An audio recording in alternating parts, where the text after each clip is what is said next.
Global Talk.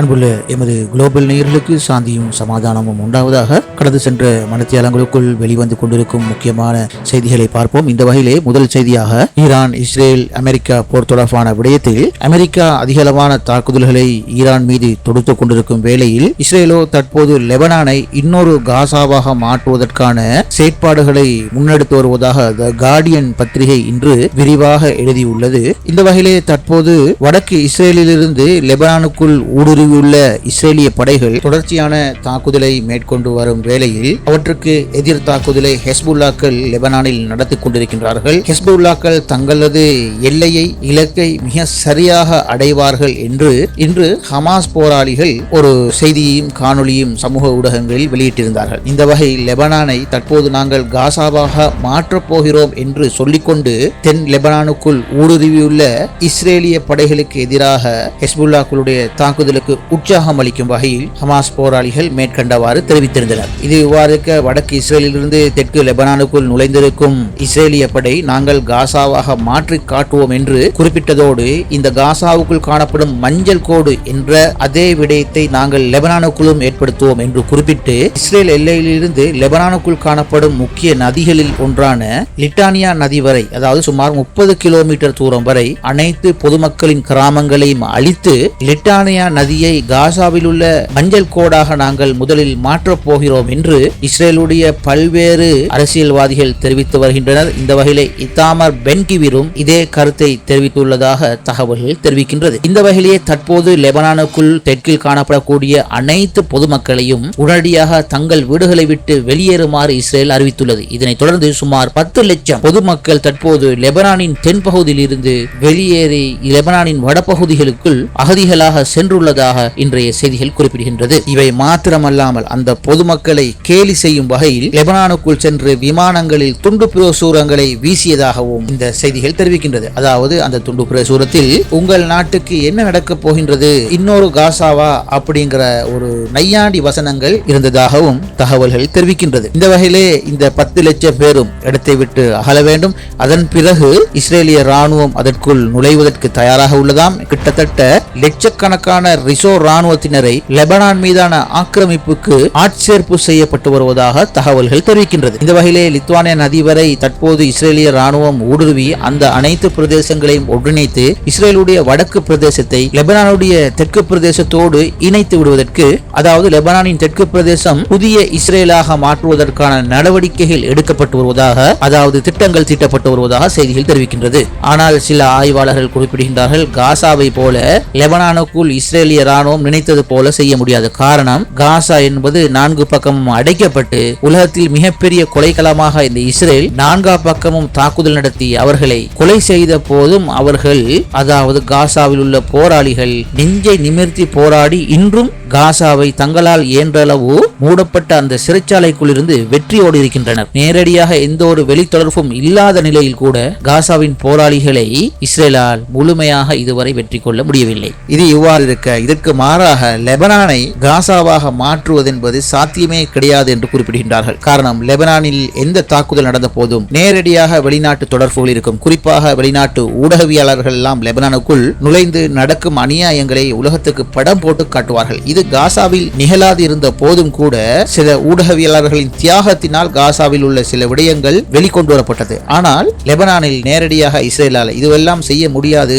என்பதை முதல் காரணமாக காட்டுகின்றார்கள். அடுத்தது, ஹெஸ்புல்லா போராளிகளுக்கு நேரடியாக வெளிநாட்டு தொடர்புகள் லெபனானுக்குள் இருக்கின்றது. குறிப்பாக ஈரானோடுடான தொடர்பு நேரடியாக இருக்கின்றது. சிரியா எல்லை வழியாக லெபனானுக்குள் நுழையலாம். சிரியாவில் ஆதரவான ஹிஸ்புல்லாக்களுக்கு ஆதரவான போராளிகள் ஏராளமாக உள்ளனர். அதே நேரத்தில் வடக்கு லெபனானில் ஹிஸ்புல்லாக்களுக்கு ஆதரவான ஏராளமான துருக்கியர்கள் உள்ளார்கள். ஆகவே காசாவில் போட்டது போல இந்த லெபனானுக்குள் இஸ்ரேலால் நினைத்ததை ஒருபோதும் அடைய முடியாது என்பது குறிப்பிடத்தக்க ஒரு விஷயம். அடுத்தது என்று சொன்னால், தடையின்றி இந்த ஹிஸ்புல்லாக்களுக்கு 4 பக்கமும் ஆயுத ஆயுதங்கள் கிடைக்கக்கூடிய வாய்ப்புகள் இருக்கின்றது. அதனால் தற்போது இந்த ஹெஸ்புல்லாக்களுக்கு எதிராக லெபனானுக்குள் தீவிரமாக தற்போது வான்வழியாக நுழைந்து தாக்குதல் நடத்தி கொண்டிருக்கும் இந்த இஸ்ரேலிய படைகளுக்கு படு தோல்விதான் கிடைக்கும் என்பதே ஆய்வாளர்களுடைய கருத்து. இந்த வகையில் லெபனானுடைய அரசாங்கம் தற்போது என்ன செய்கிறது என்று சொன்னால், தங்களது ராணுவ படைகளை அப்படியே பின்வாங்கிக் கொண்டது. அதாவது நாங்கள் ஹெஸ்புல்லாக்களோடு சம்பந்தம் இல்லை, நீங்களும் அதாவது இஸ்ரேலும் ஹெஸ்புல்லாக்களும் சண்டை பிடித்துக் கொள்ளுங்கள் என்ற மாதிரி இந்த லெபனானிய அரசாங்கம் ஒதுங்கி நின்று பார்த்துக் கொண்டிருக்கிறது. பொதுவாக சகோதரர்களே, இந்த ஹெஸ்புல்லாக்களுக்கு எதிராகத்தான் லெபனானிய அரசாங்கம் இஸ்ரேலோடு மிக ரகசியமாக இணைந்து செயற்படுவதாகவே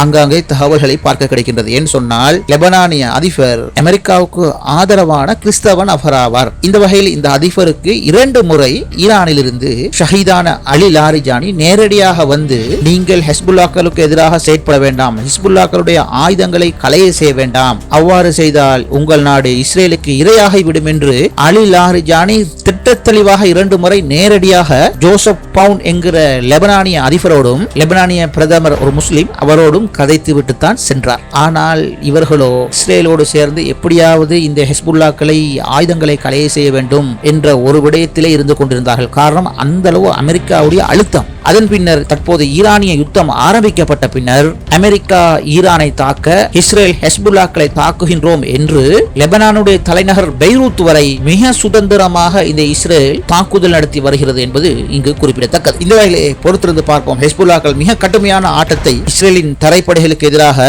நடத்தி வரும் ஆட்டத்தை இன்று ஹமாஸ் போராளிகள் வெளியிட்டிருந்ததும் ஒரு ஆச்சரியமான விஷயமாக தான் இருக்கின்றது. என்று சொன்னால், ஹமாஸுடைய சில முக்கியமான உறுப்பினர்கள் லெபனானிலும் இருக்கின்றார்கள், ஈரானிலும் இருக்கின்றார்கள், சிரியாவிலும் இருக்கின்றார்கள். சிரியாவுடைய சிறைக்கூடங்களில் கூட இந்த ஹமாஸ் போராளிகள் இருக்கின்றார்கள். இந்த அளவு இந்த போராளிகளுடைய தியாகங்கள் தற்போது களத்தில் காணக்கூடியதாக இருக்கிறது. சகோதரர்களே, நிச்சயமாக நம்பிக்கை வையுங்கள். இந்த போருக்கான, அதாவது இந்த ஆக்கிரமிப்பாளர்களுக்கு எதிரான இறுதி தருண யுத்தமே தற்போது நடந்து கொண்டிருப்பது போலவே நமக்கு தோன்ற கிடைக்கிறது. ஒரு பக்கம் காசாவில் ஒரு மெல்லிய கொலை ஆங்காங்கே நடக்கின்றது. ஆனால் இன்னும் ஹமாஸ் தாக்குதல் நடத்த ஆரம்பிக்கவில்லை. லெபனானில் ஹெஸ்புல்லாக்கள் களத்தில் இறங்கியுள்ளார்கள். ஏனோ ஒரு திட அமைதியை தற்போது யமன் ஹூதிகள் பேணி வருகின்றார்கள். அங்கால ஈரானோடு மிக கடுமையான யுத்தத்தை அமெரிக்கா ஈரானோடு தொடுத்து வருகின்றது. இந்த வகையில் சகோதரர்களே, இந்த போர், அதாவது யுத்தம் ஆரம்பிக்கும் போது அமெரிக்கா இஸ்ரேலோடு சில நிபந்தனைகள் விதிக்கப்பட்டிருந்தது. அதாவது 2 பேரும் தாக்குதல் நடத்துவோம், ஆனால் 2 பேருக்கும் பொதுவான தேவை உள்ள இடமான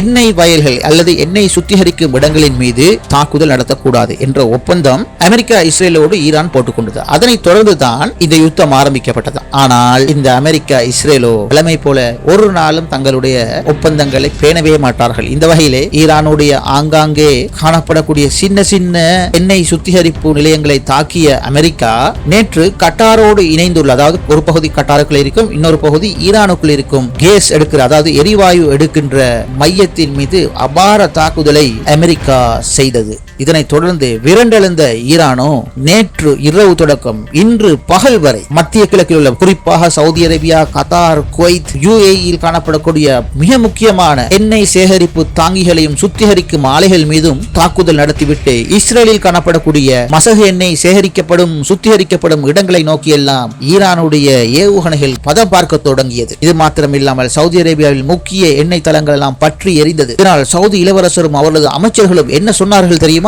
எங்களது பொறுமைக்கு எல்லை உண்டு, தகுந்த பதிலடியை நாங்கள் ஈரானுக்கு சந்தர்ப்பத்தில் வழங்குவோம் என்று ஊடகங்களில் இன்று குறைத்தார்கள். ஈரானோ, போங்கடா நீங்க, உங்களால தான் நாங்க இப்போது அழிந்து போகிறோம், நீங்க அமெரிக்காவுக்கு கொடுத்த இடத்தால தான் இன்று ஈரான் இன்று நிம்மதி இன்றி காணப்படுகின்றது. ஆகவே இதற்கு யாரெல்லாம் காரணமோ அவர்களுக்கு ஒரு முடிவெடுப்பதை தவிர வேறு வழி இல்லை என்று இஸ்ரேலை மாத்திரமல்ல அரபு நாடுகளை மிக கடுமையாக தாக்கி வருகிறது ஈரான். அதனைத் தொடர்ந்து நெத்தனியாகு இன்று செய்தி வெளியிட்டதாகத்தான் ஒரு செய்தி வருகிறது. ஆனால் நெத்தனியாகு இருக்கின்றானோ இல்லையோ என்பது யாருக்கும் இதுவரை ஊர்ஜிதம் செய்ய முடியாமல் ஒரு சந்தேகத்திலே இருக்கின்றது. இவரின் பெயரை வைத்துக் கொண்டு தான் வேறு ஒருவர் தற்போது இஸ்ரேலில் இந்த போரை நடத்தி வருவது போலவே சில ஊடகங்கள் கருத்து வெளியிடுகிறது. இந்த வகையிலே சகோதரர்களே, லெபனான் மீது இஸ்ரேல் படையெடுத்திருக்கும் வேளையில் லெபனானையும் இந்த ஈரானையும் தாக்கிவிட்டு அடுத்ததாக எங்களது இலக்கு துருக்கியாகும், துருக்கியே பயங்கரவாத செயற்பாடுகளுக்கு மறைமுகமாக ஆதரவளிக்கின்றது என்று இஸ்ரேல் குறிப்பிட்ட கருத்து ஒரு அதிர்ச்சிகரமான செய்தியாகவே உள்ளது. ஈரானோடு ஈரானோடு இதுவரை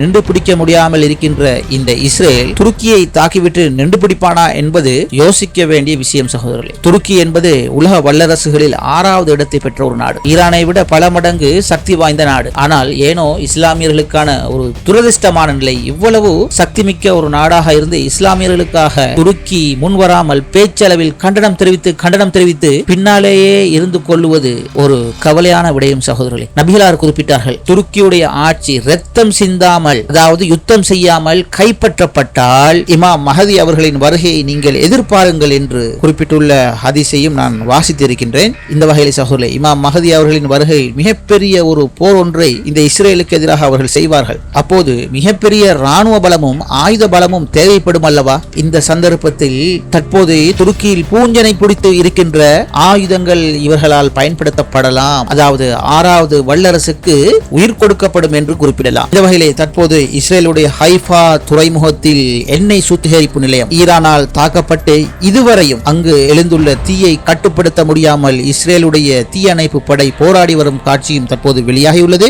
அதேவேளை ரேடார்களுக்கு சிக்காமல் தாக்குதல் நடத்துவோம் என்று எங்களது அதிநவீன விமானமான F-35 விமானத்தை இன்று ஈரானுக்குள் நுழைத்து தாக்குதல் நடத்த முற்பட்ட வேளையில் ஈரான் F-35 போர் விமானத்தை நேரடியாக தாக்கிய காட்சிகளை ஈரான் இன்று வெளிப்படுத்தியுள்ளது. இந்த F-35 போர் விமானம் 5ஆம் தலைமுறையை சேர்ந்தது. அதனையே குறிவைத்து தாக்குதல் நடத்தினோம் என்று ஈரான் இன்று அறிவித்துள்ளது. உங்களுக்கு தெரியும், சென்ற 2 நாட்களுக்கு முன் நான் பதிவிட்டிருந்தேன். சீனா மிக துல்லியமாக, அதாவது ரேடாரில் சிக்காமல் பயணிக்கும் B-2 மற்றும் F-35 விமானங்களை கண்காணிக்கும் புதிய தொழில்நுட்பங்களை கண்டுபிடித்து இந்த B-2, F-35, B-2 லான்சர் போன்ற விமானங்களின் நடமாட்டங்களை நாங்கள் எமது புதிய தொழில்நுட்பம் மூலம் வெற்றிகரமாக கண்காணித்து வருகின்றோம் என்று சென்ற 2 நாட்களுக்கு முன் குறிப்பிட்ட விஷயத்தை நான் எனது காணொலியில் நான் உங்களுக்கு குறிப்பிட்டிருந்தேன். ஒருவேளை அது தற்போது ஈரானில் பயன்படுத்தப்படுகின்றதோ தெரியவில்லை. சரி சகோதரர்களே, மீண்டும் முக்கியமான தகவலோடு இன்ஷா அல்லாஹ் மறுபடியும் சந்திப்போம். இது குளோபல் நூலகத்துடைய குளோபல் டாக் நிகழ்ச்சி.